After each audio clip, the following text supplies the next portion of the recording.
এবিঘা এবিঘা আপেল বগৰী 120 জোপা 120 জোপা ক'ৰ পৰা আনিছিলে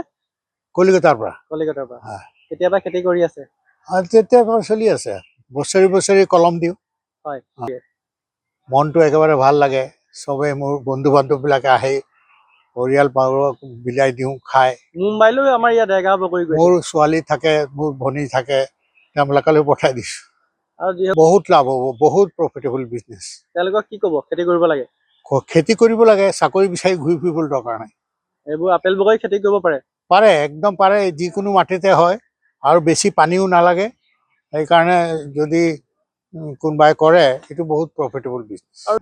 মই জৰুৰ কৈ দিম মানে আপোনাৰ ঘৰলৈ আহিলে হ'ব হ'ব মোক লগ কৰি মোকতো ইয়াতে ঘৰতে থাকোঁ আপোনাৰ ঠিকনাটো কৈ দিব লোকেশ্যনটো এই বিলাস শিৱালয়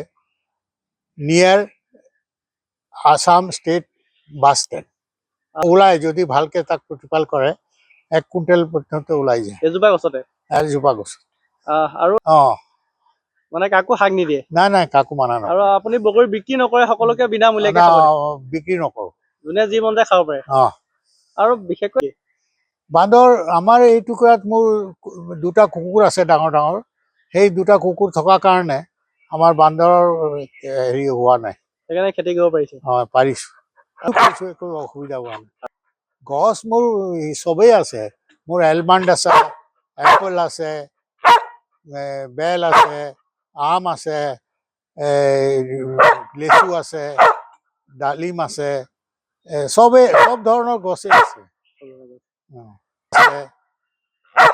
চবকে কৈছোঁ যে চাকৰি বিচাৰি হাবতৰি খাবলৈ দৰকাৰ নাই খেতি কৰিব